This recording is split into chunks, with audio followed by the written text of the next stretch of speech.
Yes. Okay. Hi, everybody. Welcome to another episode of the Catholics Against Militarism podcast. My name is Ellen, and as you know, this is Father Emmanuel Charles McCarthy. Thanks for being here, Charlie.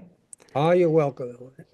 I Glad, really, yeah, glad to be here. Glad to be here. good. Me too. It's been a while since we've had you on the show, and I've been going through the Catechism lately. I've published a couple of very rambling, long podcasts in which I really just go through line by line of what's in the Catechism on war. And when you look up war, it sends you to the fifth commandment. So I read about the fifth commandment and then I jumped back to war to try to figure it out. And what I realized is that there's a lot of stuff in here. I mean, I always kind of knew this, but it had been a while since I really looked at it. And when I try to teach this in some of my classes, it's difficult because it's almost like whatever opinion somebody has in the class, they can find something in the catechism to support their view. And it's like, well, everybody can't be right, but it is sort of like everybody can be right, whether it's going to war, not going to war, whether World War II was just, whether World War II is unjust, whether to this day, whether Israel is just or unjust. And it's like, so I did these podcasts, and then we were talking recently, and you told me a story about planned ambiguity. Yeah. And I was wondering, I think that this story clears up the situation with the catechism, and I was wondering if you could share that story because I think it's really enlightening.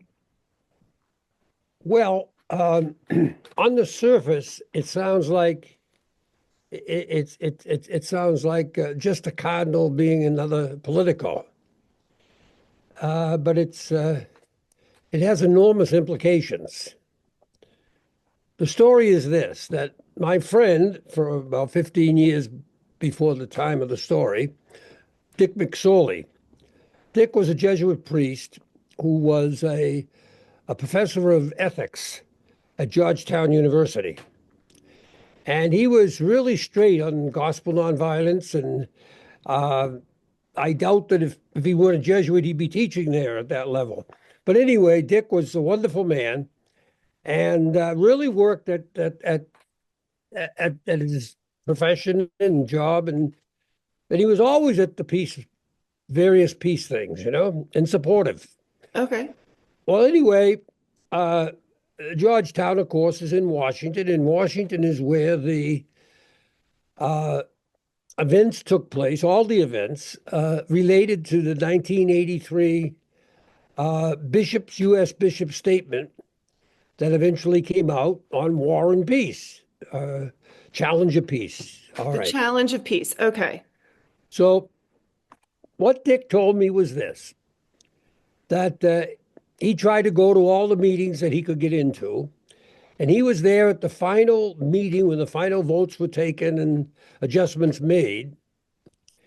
And he said that at one point in that meeting, a bishop made a proposal to insert in the document uh, a clarification of the fact that the early church was absolutely positively rejecting of violence.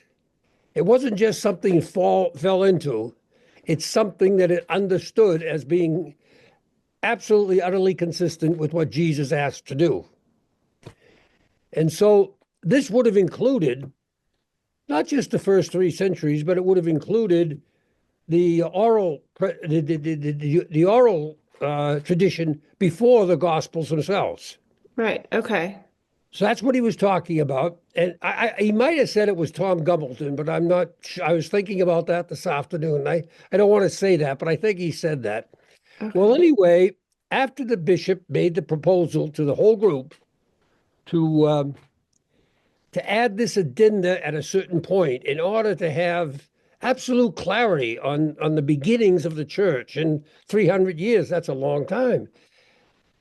Cardinal Bernardine, who was the chairman of the committee that wrote the encyclical, Cardinal Bernardine stood up and said to the entire group of bishops, Oh, wait, Charlie, before you go on, was it an encyclical or something else? no, it was a United States Catholic Conference pastoral document to the whole Church of the United States. Okay, pastoral document. Okay. That's right. So it's not from the Pope. It's not from the Vatican. This was for Catholics in the United States. Okay. And so after the proposal was made for clarifying, so there'd be no doubt whatsoever what the early church was, Cardinal Bernardine got up, and he was chairman of the committee that was writing the encyclical for 3 years. And he got up and he said to the group of bishops, and this is exactly what Dick told me. He got up and he said to the gathering of bishops that I would appreciate it if you did not vote for this proposal because it will undermine the planned ambiguity of this document. Okay. Okay. So Undermine the planned ambiguity of this document, meaning what they're sending out to the people of the United States as they're teaching on war and peace and so forth. Okay, so here's my question for you. This is just like, because this is what I've been trying to say about the catechism is it's ambiguous. It can be interpreted either way. It could be interpreted in completely different ways and both people could be right based on their support. But what you're telling me is it's planned. So why write a document like this if there's going to be, if it's purposefully ambiguous? I mean, what's the point? I mean, do you know what I mean? And I guess we should be clear, ambiguous means planned ambiguity in terms of how you can use violence. Was that accurate, do you think? How one can The proposal by the bishop was clarity on the nonviolence of the church from the beginning through approximately 300 years. So they did not want clarity on that. They did not. He thought there was enough clarity on it in the encyclical as it was written at that time. Okay. And he did not want to go beyond what was there. So that's what happened. Yeah. Okay. Okay. So why do you think that is this just like was it two different factions in the church? Like there were the just warists and then there were the gospel nonviolence people and they just couldn't agree. So they were like, we'll just keep it ambiguous. Yes, there's two different factions, but there was no balance. In other words, the Catholic bishops are almost universally selected and are and have been for ages upon ages just warists. Right. And people like Tom Gumbleton, quite different. There's very few that would say come out and just say we got to put it in here to teach people that Jesus was nonviolent and this is the early tradition and this is what they were following, and then raise all the questions that come from that, like where do you get the authority to change 300 years of tradition? Especially when it's contrary to the Gospels. Especially when it's contrary to the teaching of the church for 300 years, or even far more serious, Ellen, the Catholic Church has an absolute principle of fidelity to the apostolic tradition. It's absolute. There can be nothing that is held as dogma in the Catholic Church that cannot be found in the apostolic tradition, which closes with the last apostle, which is basically the New Testament, at the close of the New Testament, about 100 AD. And there's no question in anyone's mind that as of 100 AD, the church was not involved in any way, shape, or form with justifying violence, justifying going in the military, anything like that, even though it was under serious persecution, Nero, earlier decades before. So that what's taking place here is that Cardinal Bernardine is saying, let's be ambiguous about what fidelity to the apostolic tradition means. He's creating uncertainty about that. And that is a very, very serious problem. That's not a problem of ideology or philosophy or theology. It's a church is mandated to teach consistent with the apostolic tradition. That's its rule. That's not something that's made up from the outside by theologians or something. I mean, So this is an enormous thing to say to not want to have clarity on the apostolic tradition. And that's what he said, though. That's what he said. And why he would do that, I think, is I think at one level, it's a raw political, hardcore power politics issue, whereby once the church becomes absolutely committed to gospel nonviolence, once that is there as the church's only and ultimate standard for people to live by, they can't go to war.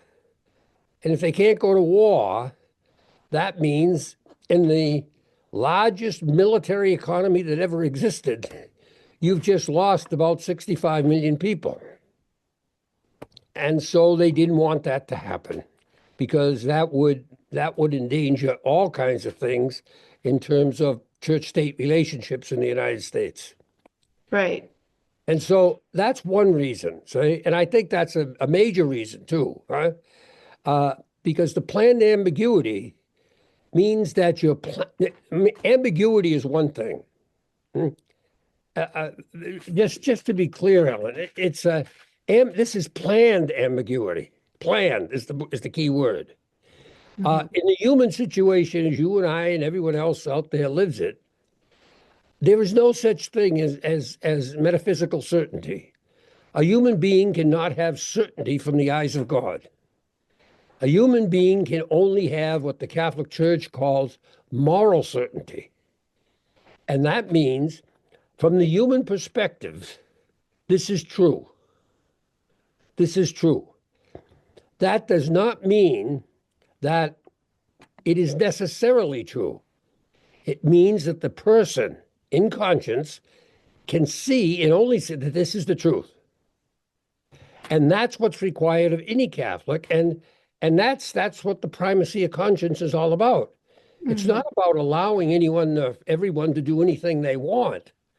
It's that you've got a standard there, fidelity to the apostolic tradition, which Right. is the ultimate reveal of Jesus. And then you're in a position of saying it means this or it means that. It requires doing this or requires doing that. Hmm. So that what is taking place is here that we have right now, and for the last 1700 years, we have the situation where human beings are saying that at a minimum, they're saying that there's moral ambiguity in the apostolic tradition about what Jesus taught about love of enemies and violence. And that therefore, because of that ambiguity, and because metaphysical certainty is not possible, they can have a moral certainty that the apostolic tradition allows for going to war. And that's leave that open, and you just open it a little, and you'll run an atomic war through it, as is the case, huh? So that what we have is that we have when we say that there is planned ambiguity in terms of interpreting the apostolic tradition, the beginnings, the original Christianity. And by the way, let me just put something in here as a parenthesis that I just came back to mind. As I remember now, because I haven't thought about this in decades, as I remember now, what was presented by the bishop at the conference to vote on, was that he wanted clarity on that original Christianity, I believe that was that Dick told me those were his words, on original Christianity being nonviolent. That's even tighter than the apostolic tradition. Now, the original Christianity is part of the apostolic tradition, but Right. it goes out another 100 years. At any rate, that's just a parenthesis. I believe that's what Dick told me, but he certainly told me the apostolic tradition. Anyway, because you and I cannot have, or anyone have, metaphysical certainty from the eyes of God, we can only have subjective certainty. That is, as best we can discern from the little bit of reality that we know and the little bit of God that we know, and so forth and so on. Admittedly, we know a great deal about God from Jesus, but that's a faith situation. So from the little we have, Hmm. uh, and we don't have that much from Jesus. We know the little we have about God, we know from Jesus, but it's not a great deal, huh? It's a lot, but it's not a great deal. So that in Cardinal Bernardine saying, don't undermine the planned ambiguity of the document. He means the whole document, not just everything. The whole document is planned ambiguity. It's planned to create uncertainty. And that means that the church is saying nothing for all practical purposes on the issue of war. Right. Now, let's say a word about certainty. Certainty, in this case here, is an important word, planned certainty, planned uncertainty. Hmm. Certainty does not mean truth. It means that you think it's the truth. Doesn't Hmm. mean that it is objectively the truth. Right. If you go back 264 years before that fellow in Egypt and Alexandria figured out that the earth was round, BC, you go Hmm. back to 264 BC, and for a long ways after that, you could have taken a poll of everyone on the face of the earth, and they would have said with absolute certainty, it's flat. Yeah. They would have the certainty. Hmm? But And it's if they not true. acted on that, what the church says, you're not guilty of sin. Hmm. That's all you've got to work with. Right? Right. Yeah. And so and so it is uh, that the purpose of the bishop's document was to clarify the church's teachings on war and peace and so violence and nonviolence. But what the plan certainly means is, unplanned ambiguity means is, instead of instead of giving people moral certainty about how they should stand in front of war and violence, etc., they they planned uncertainty. Hmm. And they planned uncertainty, and that gives people the out. It's okay. So are they keeping people, are they purposely keeping people in what is called invincible ignorance? It, I mean, that's a very, very insightful question. And it's not a new question. It's an ancient question. The the place that I know that it's responded to most powerfully in history is from Dostoevsky in his not, lost the thought in his Grand Inquisitor. Hmm? And the story of the Grand Inquisitor, which everyone should read, which is only 8 pages, and it should be read once a year or certainly once every 10 years. It's only a very, very short story in the middle of the Karamazov. Mhm. And the story of the Grand Inquisitor was the person, the Cardinal Grand Inquisitor was the person who made the decision whether you were living according to the church's laws, which it meant Jesus' laws, or you were not. And if you weren't, they could torture you, kill you, or do it to get you. Remember, the motto of the Inquisition was Judicia misericordia, justice and mercy. The mercy part of that was that even if they killed you while you believed something was wrong, that and they thought was wrong and you thought was right, if you died believing what you thought was right was which they thought was wrong, that's the good sign that you went to heaven, because that's a good sign that your moral certainty, even though it was erroneous, you absolutely held it. And that's all God expects of anyone living according to what they know. God does not expect the impossible, living according to what you don't know. Right. So in the Grand Inquisitor, here's the Grand Inquisitor. And he's the Grand Inquisitor, and he's doing his regular job of keeping everyone in line with the laws and the rules and the so forth of the church. And he's more powerful than Pharaoh, more powerful than the king. You know, he is power. This is power. Because if he says that a person is to be tortured, he's going to be tortured and the civil government does it, which is also Christian. Now, it appears in the story as it goes along, people come rushing to him and say that Jesus has come back. Jesus has come back. And how do they know? He wants to know, how do you know? What is he saying? He says nothing. He just stands there and they know it. They know it. Just this is Christ God right here. And he doesn't say a word, but he walks among them and almost organically, he draws huge crowds to him and so forth. And the Grand Inquisitor becomes concerned. And so he calls Jesus in. And he says to Jesus, I know who you are, and I'm ordering you to go away. This is the Cardinal Grand Inquisitor Catholic. I'm ordering you to go away. Why?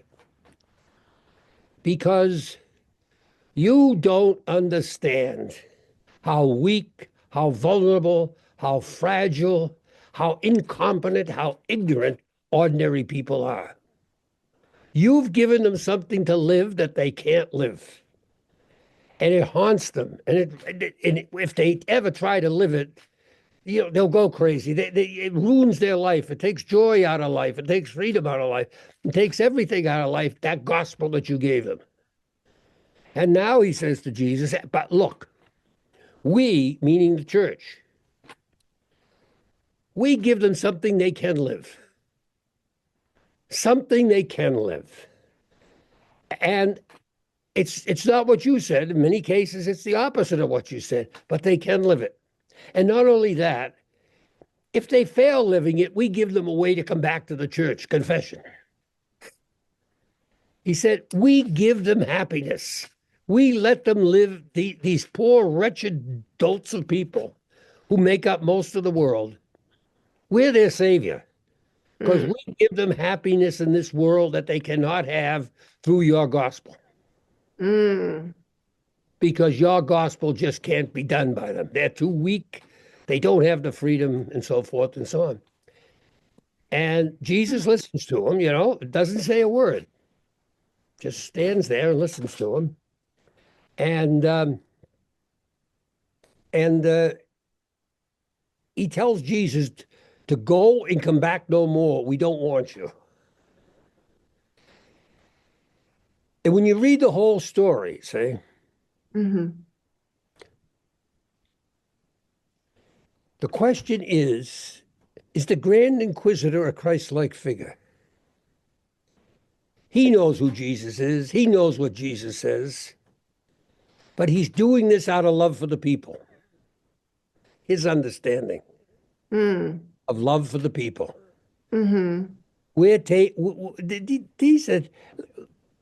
These are ordinary people. Stop it, Jesus. I know. Go away. Yeah. In fact, those are his last words to Jesus. Go away and don't come back. So is he a suffering servant, or the suffering servant, in the sense that he knows the truth, he knows what he should be living, he knows that Jesus is the Messiah, the Christ, God incarnate, but his love for the people allows him, it makes him, it compels him to accept the punishments that are going to follow for betraying Jesus when he knows it's the truth, Mm. so that the people can live at least a little bit of life, a little bit of happiness, a little bit of pleasure, have their drinks, have their sex, have their Yeah. and and just watch their football games and yeah, I don't know what, just let us live. Let us live that few years we have, you know. We're going Yeah. to have enough pain anyway. So He he lowers so expectations for them and and right, allows them to think that it's okay or and that yeah. makes him someone who loves them. Mm. But the way it's set up when you actually read it is that's the dilemma that Dostoevsky places there. Jesus is saying that Jesus comes and he suffers and dies so the people will know the truth, live the truth, and it will make them free. This guy, the Grand Inquisitor, he believes the truth won't make them free. It'll make them miserable. It will make their lives miserable. And he wants to give them a little bit of freedom to do things that come naturally. Mm. Mm-hmm. And therefore, he sets up the natural law, which has no place in the gospel at all. But he has, so there's a whole panoply of rules and regulations down to the smallest detail. You don't eat meat on Friday, you go to hell. Well, everyone knows that. Now we've got that straightened. And if someone does eat meat, they go to confession. Okay. And so here we are, and included in this, of course, they can go to war. They can work with the Grand Inquisitor and kill Christians who don't come up to snuff, and is his idea. So that is, in terms of your question, Hmm. does the church know what it's doing here? This is the reason this is such a worldwide classic, 8 pages, a worldwide classic, is because it's clearly the Grand Inquisitor is teaching what is not the teaching of Jesus, Right. but he's clearly doing it out of the same motivation Jesus had, which is the love of the people. Mm-hmm. Clearly suffering and going to suffer for it. Mm-hmm. So, so, Hmm. so is is the Grand Inquisitor going to be saved? Mind you, this is not a matter of this is primacy of conscience. He knows that this is not the truth, Right. but he's doing it out of love. Is that enough to save him? Ooh, I don't know. And so, and so, what about the guy that goes in the military? He knows. Let's say he knows that Jesus teaches not to use violence and not to hate and so forth and so on. And all going through the boot camp, he hears hate, kill the Japs or whoever it is, you know? He says, not right, that's not right. But he's got to defend the people of the country Mm-hmm. and out of love for them. His family is, you know. Um, Mm-hmm. so therein, so Hmm.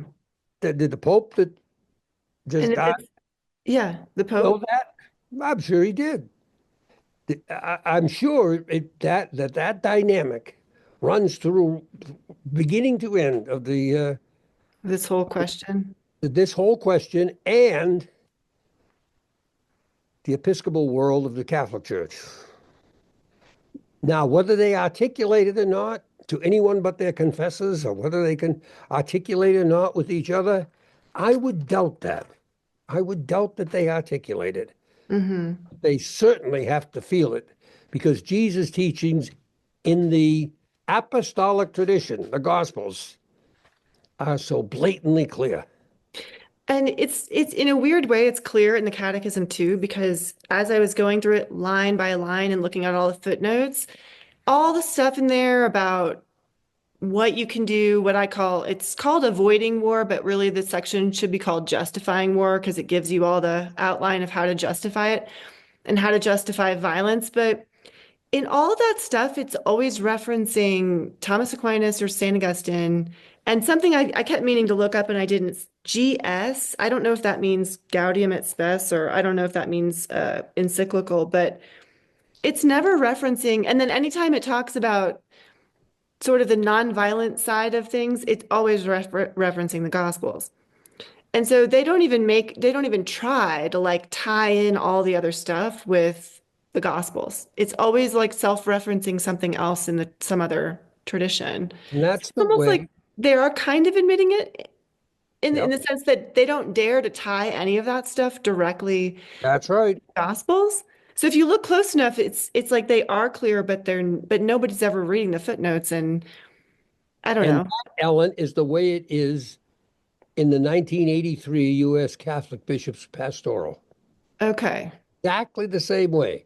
Every reference to nonviolence, love of enemies, doing good to those who hate you, every one of them has a New Testament footnote.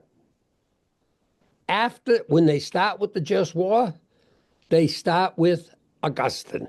They don't even try to set anything up out of the New Testament. So all those proof text passages, the cleansing of they know they don't fit there. They've been Yeah. told, they've been told by their own Pontifical Biblical Commission they don't have anything to do with justifying violence.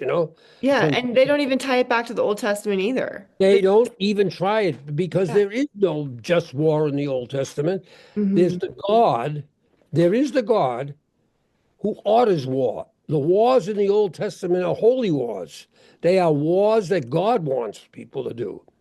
But what they do say in the epistle, the 19, not epistle, I'm saying it wrong, in their 1983 document, uh, the challenge of peace, is they do say this in terms of the Old Testament. Now, it's oblique, but if you just look at the words, it's powerful and it's sitting right there.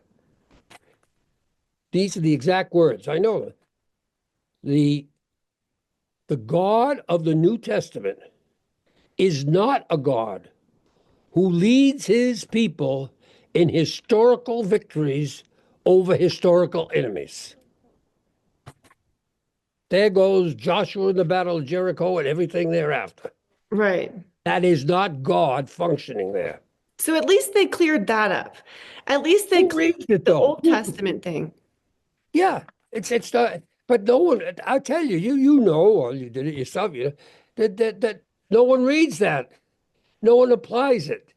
No one Right. understands that you've got 300 bishops in the United States saying that the God of the New Testament is not a God that leads his people in historical victories over people, over enemies.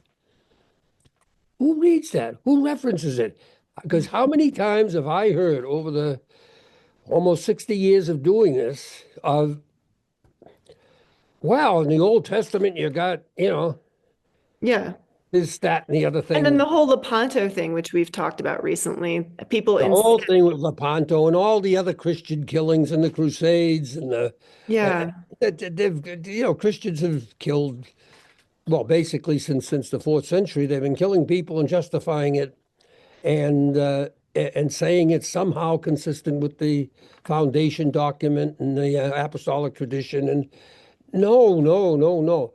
It's right there. The God of the New Testament does not lead his people in historical victories over historical enemies. mm-hmm, But well, how clear can you get? mm-hmm, But it's interpreted, once again, it's interpreted by the bishops, if not explicitly, at least implicitly, by allowing their congregations to go to war in some way that says, but if the enemy attacks your nation, well, maybe you can go, if these criteria are met. yeah, Now, I wrote a whole book, as you know, called Christian Just War Theory, The Logic of Deceit, which is awesome. which says, or lays out there is no way in heaven or hell that those criteria for the just war can be met. Right. And if you, and they've been, so be Yeah. that as it may, Of course, of course, where we're at now is a more fundamental question in all of this is this. We're not talking about a political ideology that's going to rule a nation or the world.